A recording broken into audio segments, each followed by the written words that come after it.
A few years ago, I was in Santa Fe, New Mexico, attending a diaconate convention. And we had some free time one evening, so a deacon friend and I went shopping to purchase a gift for our wives. We decided to stop at a jewelry store. After browsing for a while, the store clerk struck up a conversation with us. And we talked for quite some time about our Catholic faith. And he told us how impressed he was with Pope Francis, especially his humility and his love for the poor. But what really stuck in his mind was the Pope on his hands and knees washing the feet of juvenile prisoners, boys and girls, Muslims and Christians, during Holy Thursday week. It reminded him of Jesus, who washed the dirty feet of his apostles at the Last Supper. And then he told them to go do likewise to others. The clerk went on to share with us his struggles with faith and his difficulty in believing that there is a loving and merciful God. And you know, it seemed like he was in a lot of pain and a lot of discomfort because of all the trials and suffering he had faced during his life. And we tried to think of ways to comfort him. And you know, we could have done it with the dogmas of the church, the indwelling of the Trinity, Christology, or even the moral law. But instead, we just listened. And we could feel his pain and his despair. After a while, we purchased some jewelry for our wives, but just before we turned to leave, my friend looked at the store clerk right in the eyes, and he said, "God loves you, and he has a plan for you." And the clerk's eyes began to well with tears, and we could sense a peace and calm beginning to envelop him. And reflecting back on that day, perhaps the lesson we all learned is that God is love. And his plan for you and me is to love him and to be love for others. Sometimes it happens in very simple ways, like a friendly encounter and conversation with a stranger. In today's gospel, Jesus was tested by a brilliant scholar of the law, a professional theologian on a topic that was hotly debated by the Jewish rabbis regarding the 613 laws attributed to Moses. Some felt there was a need to make a distinction between grave and less grave sins, while others felt that each law was equally important, and each had to be perfectly fulfilled in order to earn salvation.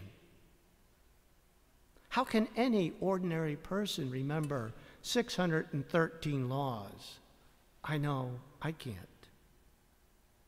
However, Jesus cuts through all the laws, all the debates, all the theology, and all the excess burdens that bound the ordinary people of his day. And yes, you and me, 2,000 years later, by simply reminding us to love God and to love neighbor. Like a door which hangs on two hinges, if it is out of alignment, it will not swing properly or easily.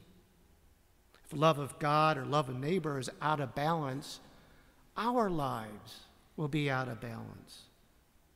Attending Mass, praying the Rosary, going to Eucharistic adoration is only one hinge of the door.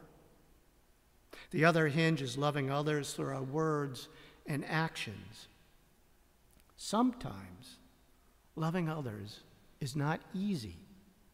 It's messy, and sometimes it requires us getting down on our knees and washing off the dirt from their feet. A diaconate student of mine who is also a medical doctor at a nonprofit clinic, told me a story about a woman who came to him after being released from prison for drug addiction. And she had these ongoing infections from drug abuse, and she had lost the custody of her children and all connection with her family. He told me he spent considerable time with her, putting together a treatment plan to deal with her infections. As she left the examination room, she told him that was the first time in over 2 years she'd been treated like a human being. His caring actions turned her life around. She now has a job and has reestablished her relationship with her children and family.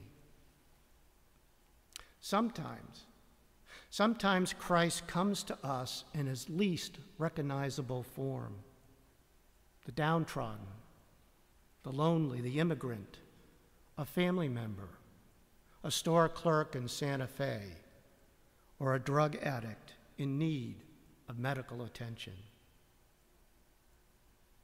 The God who is love sends us teachers and friends and strangers and family into our lives. Today, as we celebrate Priesthood Sunday, we rejoice because God sends us priests like Father Jay, Father Stephen, and Father Carlos, men of faith and of great love to guide us on our own spiritual journeys of love. And they walk with us at all the critical times of our lives, from the beginning to the end and all those times in between. They celebrate with us during times of joy, and they weep with us when we mourn. They forgive us, they uplift us, and remind us that God is present in our lives. And they make that presence real through the Eucharist, God's ultimate gift of love to us. We're blessed to have them here at St. Elizabeth's. Love. Love is a verb. Love, to be love, requires action on our part. As Pope Francis tells us, love does not just sit in an armchair watching and waiting, but gets up and goes. Having been nourished by the gift of the Eucharist, we are empowered to get up and go forth into our homes, our communities, our workplaces, to proclaim that God is love and to be love for others through the witness of our lives, by feeding the hungry, protecting the vulnerable, visiting the sick, and comforting those who mourn. In the end, it's not the brilliance of our knowledge of theology or our understanding of church doctrine that counts. Rather, I can imagine God on our last day gently asking us, "How well did you love?" What will be our answer? God bless you.